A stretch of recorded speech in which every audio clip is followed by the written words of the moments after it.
Hello, kings and queens, and thank you for sharing this space with me. It is truly an honor. I've had a lot of interest from men and women who would like to know more about the subject of narcissism and narcissistic abuse. And so I will cover more of that today. A few weeks ago, I received an email from a friend, and this email has conversations from men and women who are going through narcissistic abuse or have gone through narcissistic abuse in their lives. So the way in which I would like to do this today is cover those letters, read them, and if you're going through narcissistic abuse and you know somebody who is, you will find them in these letters. One of the other things I will do towards the end of the video is read a letter from a narcissist, the narcissist that I had in my life. I received this letter in January, and I read it only once because at the time when I read it, the abuse was still very fresh in my mind. I had just embarked on a recovery.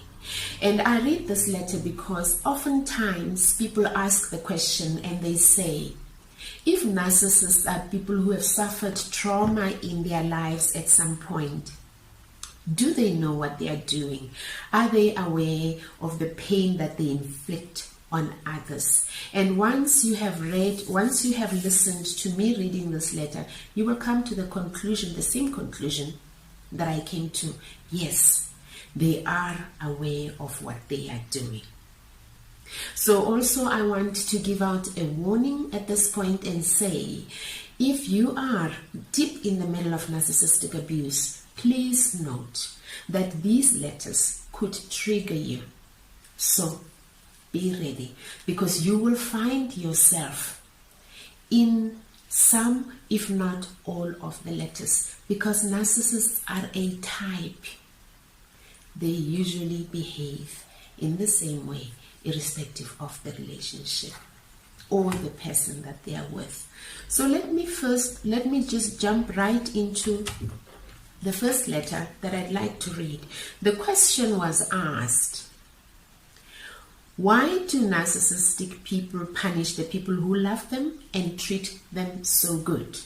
The answer goes like this, and this is from IC. IC says, it's what the disorder takes them through. Not being able to have real feelings of love and empathy, they quickly become bored with you and easily irritated by you, everything that you say and do. You can never do enough good to them and for them. You can never give them enough attention and admiration. You can never love them enough. It's not you, it's them. Don't take it personal. They do this to everybody. As a matter of fact, the more you love them, the more you put up with this, the more rude, disrespectful, and abusive they become towards you. Their inner true selves are depressed, unhappy, anxious people. They don't trust anybody. They are full of negative feelings. Their outer false selves is the person that they portray to the world. The persona you first met, the charming, funny, caring, strong, full of confidence, etc., etc. Once they know you love them and they drop that false self persona, then they are comfortable revealing their true selves to you. Mean, abusive, manipulating, controlling. It's an emotional, mental personality disorder, devastating not only to themselves, but for people like you and I, and most of the people on this forum, us, the people that actually love our partners. There are a couple of things that I picked up from this letter that are very valuable. It's that the more it's this never-ending cycle. The more they are unhappy with you, it's the more we try to prove ourselves to them. And the bar keeps changing every time. And you go on through life trying to please another person. And they're never satisfied. The second thing is the fact that they do not trust anybody. And when I read the apology letter, you will hear some of these issues, most of these issues are coming out as a confession from a narcissist. And the outer self, what they portray to the world, is very different from what they portray to you, because once they have finished love bombing you, they become comfortable, as this letter says, they become comfortable to present their true selves to you. This reminds me of a story recently. A friend of mine called and said, I was listening to one of your videos and I passed it on to a work colleague. This woman is beautiful. She says she looks like a model, always smells good, very intelligent. At work, we keep promoting her over and over again. But then when we have work functions, she comes with a husband. And the husband, when we're sitting there, is talking about how much he is married to this beautiful woman, intelligent, brilliant. And he talks about her with so much pride.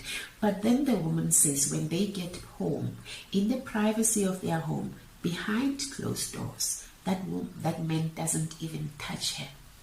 He says, you disgust me. You smell. I can't even have sex with you. I don't want to touch you. This is now a different persona.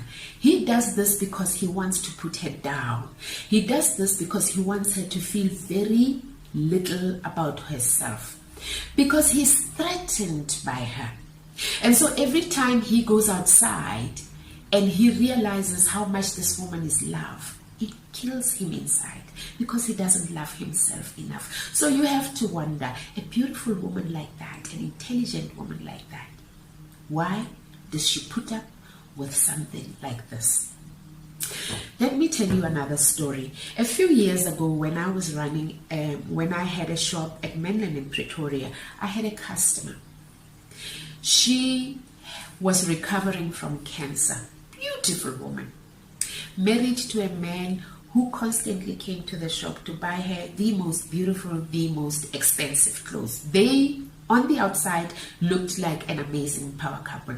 This woman had a brilliant education. She had a good job. I think at the time she was a lab technician. She looked very successful to me. Until one time she keeps calling me and calling me. I have to see you, I have to see you. It was urgent. So I didn't know where to meet her because I was very busy. And I was trying to find a place outside of my home, but she insisted, I want to see you at your house. Eventually the meeting happens. It's in the evening. She shows up. They drive. She and her husband drove amazingly beautiful cars that she changed often. So she comes into my home and she starts to cry uncontrollably. And she says, Dawn, your name has become a household name in my home. I said, why? And she said, my husband, every single time he insults me, he brings out your name. So I started to panic and think that maybe this husband has told this woman that we're in a relationship. No, that wasn't it. She says, whenever my husband wants to insult me and puts me down, he is constantly saying, why can't you be like Dawn? Why can't you run a business like Dawn, build a house, be successful? Why can't you be like Dawn? You are nothing. You are this. And so she's crying uncontrollably. And she says, Dawn, I had to come and see you. I had to sit down here and ask you, what is wrong with me? This is a woman who has lost her self-worth. This is a woman who's told every single time, you have no value. You don't run a business. Other women out there, they are doing things for themselves. They are doing successful things for themselves. But this is also a woman who is very successful in her career. So all of those things that her husband was saying to her was to put her down. But on the outside, she's saying to the husband is showing us a different picture of a very loving husband. Every time he would say to me, whenever you have new stock, call me. Don't call her, call me. But I'm not in the habit of calling other people's husbands. And he is not my client. She is. I don't sell men's clothes. So the thing is, we have so many women who say, nobody believes me, because narcissists are two-faced. They portray a different face to the outside world. I remember a story of a woman who came, the first video I had out there, she said, I need to see you. She said, I need to see you because you look so happy. And I told her that I'm trying to recover. He says, my husband got me out of work. I'm a sit-home mom. He bought me a car. He does these things. I've complained so many times. I have been on antidepressants for 10 years. So I was shocked. I said, what happens when you don't take antidepressants? She says, I lose my mind. I become erratic. I am unstable. I have mood swings. Narcissists, they kill us inside. We stay in these marriages because when we complain and in these relationships, people say, what is your problem? He bought you a car. He's giving you an allowance. He's a lovely guy. Why? What is wrong with you? And in the end, you look crazy. This woman who's taking antidepressants for 10 years, she says, when I don't take them, I am literally crazy. And usually that's what happens. People will say, as soon as you meet the family and they start going on and on about his crazy exes, run. As soon as you meet him and he starts going on and on about his crazy exes, run. Because either A, he made them crazy, or B, he is the only common denominator. When my ex left, he hooked up with this lady. It's the colored lady that you will read about in the letter. And he started to say to me, she's a psychopath. Immediately I said to him, I bet you said to her, I'm a psychopath. Because they always say that while they're priming you. And he started, true to word, telling me stories about this lady that point out to the fact that she truly is a psychopath. So you need to understand that so many of us out there are psychopaths because we choose to believe the person who either made you sick or who is portraying you as sick just so he can prime you. But then you're going to be the next psychopath. Now to the second letter, still on the same thread. And this is by HC. She says, this is exactly how it works. I was, until recently, a long-term primary supply. We were together a little shy of 12 years. I did all those things. I gave way too much benefit of the doubt. I let things slide. I kept the house and made good food. I'm enthusiastic and adventurous in the bedroom. I often worked as well. Though there were a few years I didn't, I gave him the reins and I was there. I was always there. I served my purpose in his eyes very well for a long time. Until I spoke up about his behaviors, I dared to expect to be treated as a person instead of a pawn. And narcissists will always push the limit. If they learn they can get away with something, they will push for a little more and a little more. He pushed too far and I reached a point where things got dealt with or I walked. He didn't want to face what he was doing, so I'm walking. It was hard, really hard, and I only called a time of death on the relationship about 6 weeks ago. But even in that time, my head is clearer and I've noticed that my anxiety levels are down. I'm sleeping better and can handle life's little bit difficulties better because I'm not already emotionally exhausted from him. Now, HC talks about pushing the boundaries. In most cases, when you get into relationships with narcissists, there are so many signs in the beginning that we ignore, we choose to ignore because we have our own story that we want to portray. Now, let me tell you about my marriage when I started in the beginning. I think I had been married perhaps 2 years. 2 years. One time my husband brings a letter to my workplace. I had just stepped out to go to the bathroom and then he leaves a letter with my assistant. I come out and he says, your husband was here, he left a letter. And I said, but why couldn't you wait for me? I open up the letter. In the letter were a list of extramarital affairs he had or relationships he had before we got married. So I asked myself, what am I supposed to do with this? I had never complained about, I never suspected that he was cheating. I never complained about the time that he spends with me. I had no reason to complain. I was sitting right there minding my own business, being very happy, being very happily newly married. So I will tell you what that letter was doing. It took me 5 days to respond to that letter. I came home every day, pretended I never saw the letter. And every day he sat there waiting for me. He got home before me every single day and waited in the bedroom clear, ready for a conversation. And every day I just smiled and pretended nothing ever happened. I didn't know what to do with this letter. I could see that it's a cry for attention, but I never responded until on Friday. I received the letter on Monday. Until on Friday he said, "Did you not receive the letter?" And at that point my mind is like, "Dawn, be smart, say something smart." I didn't have anything smart. I said, "What letter?" "Oh, the letter I left at the shop." So, okay, I won't bore you with the details of how that went, but I was numb. But I want to tell you what was happening at that moment. We were in a new marriage. This meant 3 things that he was doing. The first thing, he was testing the water. He was pushing. He was trying to see how much rubbish I'm willing to accept from him. Number 2, he was trying to determine how much I love him. Number 3, and most importantly, he was setting the tone for the relationship. And he was saying, if you accept this, this is a test. If you accept it, this is how our relationship is going to progress going further. And I accepted it. Later on, I'm going to read a letter from a man who says, I failed the first test. Any man, any healthy man would have told this woman to F off. I didn't, I stayed. I stayed in this relationship, and the cheating never stopped. To the last day when we divorced, the cheating never stopped.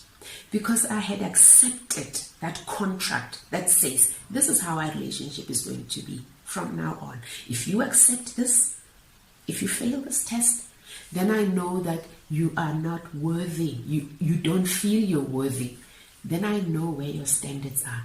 Unless you're in an open relationship, nobody walks into a marriage and say, I want there to be a lot of us.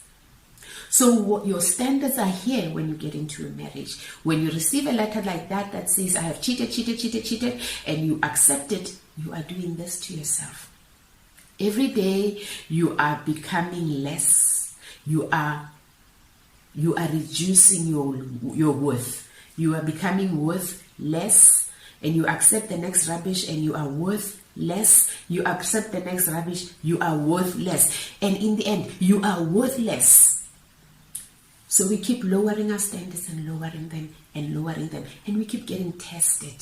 And we can see when we walk into these relationships. These days, guys have this thing where they say, they get in touch with you and they say, when am I seeing you? What kind of a question is that, when are you seeing me? I'm giving you a small example. When somebody says that, they are setting the tone for the relationship. Then you're going to say when he is seeing you. Then you're going to choose the venue. And then before you know it, you're paying the bill. And before you know it, you make all the decisions in the relationship. You take care of him. And all he has to do is, when am I seeing you?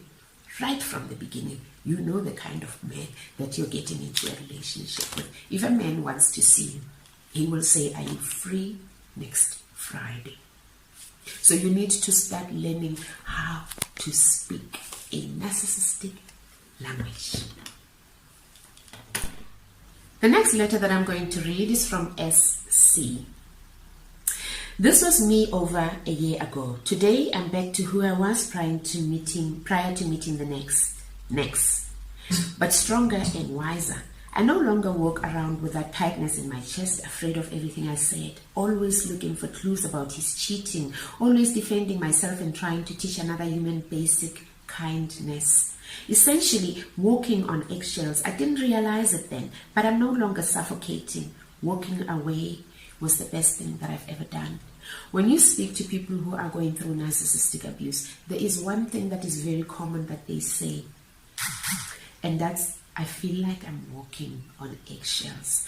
Narcissists use the things that you say to triangulate, and they use it against you. You might be saying something in good faith. They will find the negative in it. So you're constantly apologizing, explaining yourself, defending yourself, and this is done so you can be made to feel less. so they can be superior to you, because we're talking about people who have no confidence, who have very low self-esteem, and they always have to put you down, because if they put you down, you realize that nobody else will love you. Only they can love you. They will run rings around you with everything you said, and then you go on and on explaining yourself. And one of the things that is very painful, that I found very painful towards the latter end of my recovery, was something that is called flashbacks. And when you start getting flashbacks, you just keep saying to yourself, why did I do that? Why was I so stupid? Why did I have to explain myself? And that's very, very painful. Why did I let him speak to me in that way? What was wrong with me? That process is extremely painful. And so once you've gone through this and you've dealt with the flashbacks, then for me, I felt like I'm okay.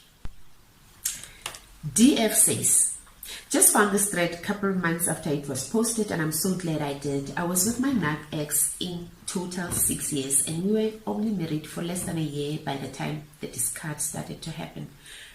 I was grieving a loss in the family, so I was borderline depressed. Gained a bunch of weight and didn't want to do anything other than going to work and coming home to sleep at the time. During this time of my need, he was having an affair with a trashy woman who would sleep with any guy, basically. I was devastated when I found out. However, he showed no remorse or regret when he told me everything. I took care of him for 6 years. I paid for everything. I was there when his dad was sick and dying. I introduced him to important people. I took him to nice restaurants and vacations. I provided a beautiful apartment for him.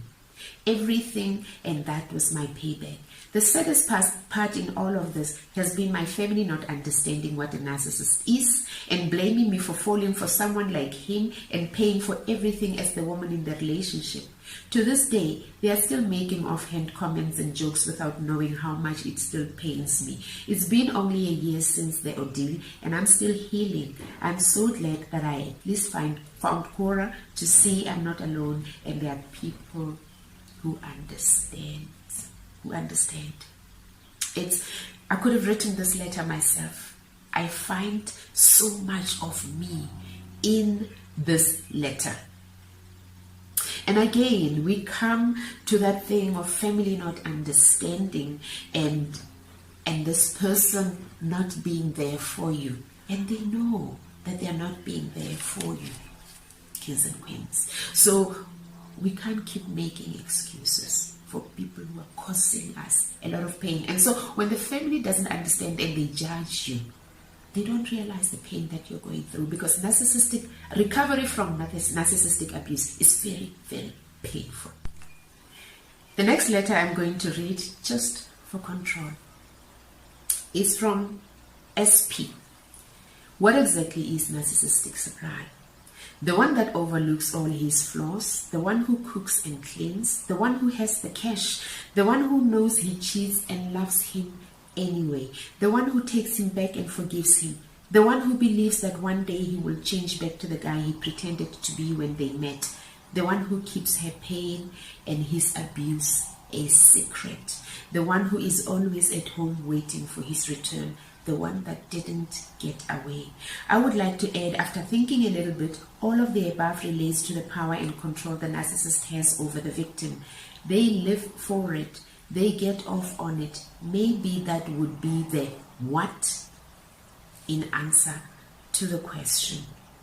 I don't need to explain anything here. The one who stays, the one who never got away,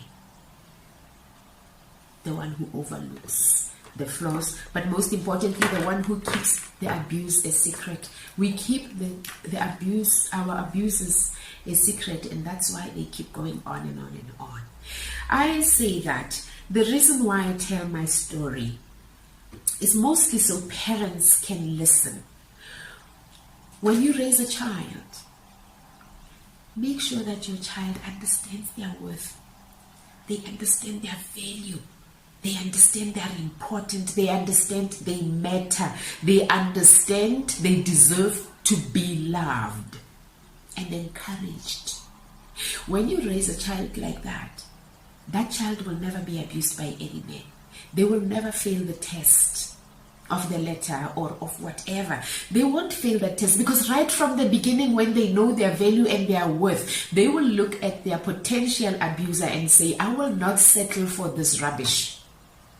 I will not sign this agreement with you. And they will walk away. And when that happens, abusers will run out of people to abuse in the end. So in our country, in a lot of instances, when we deal with gender-based violence, we are looking at chopping the branches of a tree. We are looking at trying to deal with men, unhealthy men. We are trapped abusers because we are unhealthy, because we don't love ourselves enough. These two letters, self-love, kings and queens, nobody can ever emphasize them enough for you. I know it because now I love myself. I didn't love myself before. I loved having people in my life, and I was willing to pay whatever price to have them around me, and I placed their needs before my needs. That's not happening anymore. So when you love yourself, you understand your worth, you understand your value, you set the tone for the people you want to have in your relationship, and you set the tone for the relationship according to your worth and according to your value. So if we're going to deal successfully with gender-based violence, let's get to the root of the tree. Because a woman, most of the women who are abused, and they take the abuse and they excuse it and they hide it and they accept it, most of the time it is because we already are unhealthy. And that unhealthy view of ourselves and the lack of love comes from where we were raised, how we were raised, our primary caregivers, the messages they sent to us, and we don't love ourselves, and we accept trash, and we attract it into our lives. The last letter on this thread is from BR. And I'll start it here, make it shorter. The fact that she grew bored with me, she even admitted it, and seemed irritated with every single word I spoke, even by my mere presence. This, as soon as she understood, she completely had me, and she did when I failed her first test. Any healthy man would have told her to F off at this point, but I did not. That was my mistake, but that was most likely a blessing eventually. The fact that the more I showed attention and love for her, and the more I put up with her requests, the more she seemed disgusted by me. In fact, I noticed the only times I managed to calm her down is when I told her to shut up. All these things would point to narcissistic traits. At the end of the day, however, it doesn't really matter what she was, BPD, NPD, or something else, because what I am sure of is that she was not the person she was in the beginning. She was no longer charming, funny, caring, full of confidence, and much more. She basically appeared to be the perfect person for me, but rather the exact opposite, that she never had an ounce of empathy for me, even in the beginning, and that she made me a pale shadow of the guy I was before I met her. She destroyed my positivity, self-esteem, and self-respect, and my trusting nature. This is enough for me to be sure I was dealing with a mentally disturbed individual, whatever she was.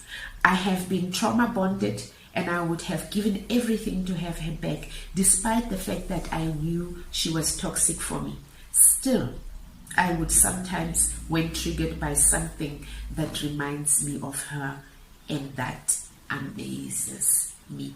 It is very difficult to move on from a narcissist because of the trauma bonding.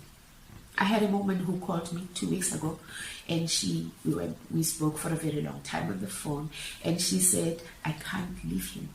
I've left my home 4 times. I've even bought another house to know that the next time we leave, me and my children have a home to go to. And she says, the last time I went back, I was there. In less than a week, I found out my husband was cheating again. And when I confronted him, he said, it's your fault. You keep leaving. They never accept responsibility. They don't. It is always somebody's problem. They have a reason why they do disgusting things. So there's really not much to say because I'd already explained this. For me, the thing that stands out in the letter is that he says, this man says, I failed the first test. And by failing that first test, he was already saying, it's okay. It's okay for you to give me crumbs. It's okay for you to treat me like trash. And he also says at some point, he says that I realize that I should, any man, any healthy man would have walked, but I didn't. I stayed. And he accepts his trauma bonding and he says, I could have done anything for her, irrespective of how she treated me. The bar keeps changing. The worse they treat you, the more you want to do to prove yourself that you're worthy, because you're competing against this thing that says you're not worthy, and you want to prove to him you're worthy. But by proving to him you're worthy, you are basically doing the things that he wants you to do. So every time he wants something, but most importantly, this guy says, I realize the only time I would make him keep quiet is when I tell him to shut up and stand up like a man and demand respect. But the rest of the time when we try to make him happy, to make her happy, she doesn't stop. I'm going to move on now quickly to the apology letter that I was talking about. It was handwritten and I received this in January. And like I say, that woman who says to me, I keep going back. Women keep going back either to the same abuser, the same narcissist, or a different narcissist. Same guy, different name. Because we get given rubbish like this and we believe it. This one goes, forgive me, for I have failed. I'm sorry I fell in love with you. I'm sorry I exploited your feelings. I'm sorry I made you cry. I'm sorry I called you names. I'm sorry I didn't say I'm sorry when I was in the wrong. I'm sorry I never shared my feelings with you. I apologize. I never trusted you. I am sorry I never showed any appreciation towards your heart. I am sorry I never said I love or showed just how much I loved everything about you. Forgive me. I am sorry for not hugging you when I should have. Forgive me for not being a person you wanted me to be. I should have done better. Forgive me for never being in your corner. I'm so sorry I didn't stand on top of the tallest building to tell the whole world what you mean to me. I'm really, really sorry for getting involved with a colored woman. I should have known better. Forgive me for disrespecting you. I drove her car to your house. That entire event as a whole, forgive me for it. It was stupid of me. I'm sorry. I'm sorry for being a pain in the ass. I didn't know better. Forgive me for making you a punching bag. I had no idea I was hurting you to that extent. I had no idea my ego was a problem, even though you said and mentioned over and over again. Please forgive me for that. I am sorry for not being there emotionally, even when you needed me the most. For every little or big mistake I've ever made, horror I created, shitty I made you feel, I can't take it back, but I can always fix it. Make sure it never happens again. I am sorry. Forgive me. This, letters. And these types of apology is one, or apologies, so-called apologies, is what women fell for. And they keep repeating the cycle over and over again. We need to start to learn narcissistic speak. And you need to understand, when I received this letter, our relationship ended in November. And so for those 2 months, this man was going through the most. So if I translate this letter to you, I am sorry I fell in love with you. In narcissistic language, what he's saying is, I'm sorry I fell in love with the lifestyle that you provided. Because he was out there and he could see the difference. I'm sorry I fell in love with the lifestyle that you provided. When he says, I'm sorry I never stood on top of the tallest building and tell everyone how much you mean to me. I am sorry I never stood on top of the tallest building and told everybody how much the life you're providing me means to me. Because narcissists, they like things. It's all about fancy things for them. They just don't work hard for them. Most of them. There are narcissists, of course, who are hard workers, who make their own money. But the rest of them, they're just leeches. They have to get money from other people.